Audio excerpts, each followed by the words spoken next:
ഈ തെരഞ്ഞെടുപ്പ് കേരളത്തിലെ ജനങ്ങൾക്ക് നൽകുന്ന വ്യക്തമായ സന്ദേശമുണ്ട്. നിലമ്പൂരിലാണ് പോരാട്ടമെങ്കിലും ഈ പോരാട്ടം കേരള ജനത ഏറ്റെടുത്ത പോരാട്ടമായിരുന്നു. നിലമ്പൂരായിരുന്നു മത്സര വേദിയെങ്കിലും കേരളമൊട്ടാകെ ഈ പോരാട്ടത്തിൻ്റെ അലയൊലികൾ ഉണ്ടായിരുന്നു. കാരണം അറിഞ്ഞോ അറിയാതെയോ വീണ്ടും തിരഞ്ഞെടുത്ത രണ്ടാം ഗവൺമെന്റിന്റെ പ്രവൃത്തി കൊണ്ട് വെറുത്ത് മാറിയ ഒരു ജനം കേരളത്തിൽ ഈ തെരഞ്ഞെടുപ്പിനെ കാതോർത്തിരിക്കുന്നുണ്ടായിരുന്നു എന്നുള്ളതാണ് യാഥാർത്ഥ്യം. അവിടെ ചർച്ച ചെയ്യപ്പെട്ട വിഷയങ്ങൾ ഇവിടെ എല്ലാവരും പറഞ്ഞു, ഞാൻ ആവർത്തിക്കുന്നില്ല. സാധാരണക്കാരുടെ സങ്കടങ്ങളാണ്, പ്രയാസങ്ങളാണ്. സർക്കാർ അവർ ഊതി വീർപ്പിച്ച വികസന നേട്ടങ്ങളുമായിട്ടാണ് ഈ തെരഞ്ഞെടുപ്പിനെ നേരിട്ടത്. അവർ ഊതി വീർപ്പിച്ച വികസന നേട്ടങ്ങളെല്ലാം എന്തായിരുന്നു എന്നുള്ളത് കൂരിയാടെ ദേശീയപാതയുടെ തകർച്ചയോടെ കേരളത്തിൽ ജനങ്ങൾക്ക് കാണിച്ചു കൊടുത്തു എന്നുള്ളതാണ് യഥാർത്ഥമായ കാര്യം. അവരുടെ വികസനങ്ങളുടെ വിള്ളലാണ് കേരളത്തിലെ ദേശീയപാത വികസനത്തിൻ്റെ നിർമ്മാണ തകർച്ചയിലുണ്ടാക്കിയത്.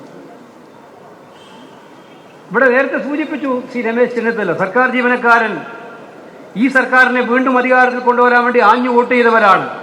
അവർക്ക് DA ഇല്ല, ശമ്പള പരിഷ്കരണമില്ല, അവർക്ക് കിട്ടേണ്ട പെൻഷൻകാരന് കിട്ടേണ്ട പെൻഷൻ സാഹചര്യങ്ങളില്ല.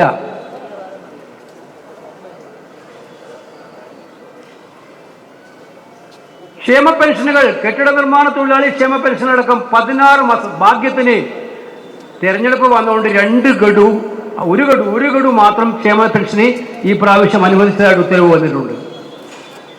ഞാനിവിടെ വീണ്ടും ആവർത്തിക്കുകയാണ്, ഞാനന്ന് ആ തെരഞ്ഞെടുപ്പിൻ്റെ ഉദ്ഘാടന സമ്മേളന വേദി പറഞ്ഞു, ക്ഷേമ പെൻഷൻ അത് തുടങ്ങി വെച്ചത് കോൺഗ്രസ്സാണ്. കേരളത്തിൽ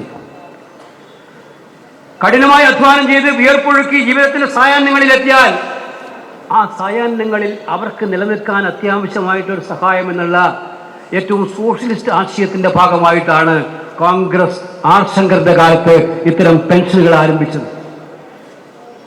പിന്നീട് വന്ന കോൺഗ്രസ് ഗവൺമെന്റുകൾ മാറി അത് ആവർത്തിച്ചു. വന്ന ഗവൺമെന്റുകൾ പെൻഷനുകൾ കൂട്ടി.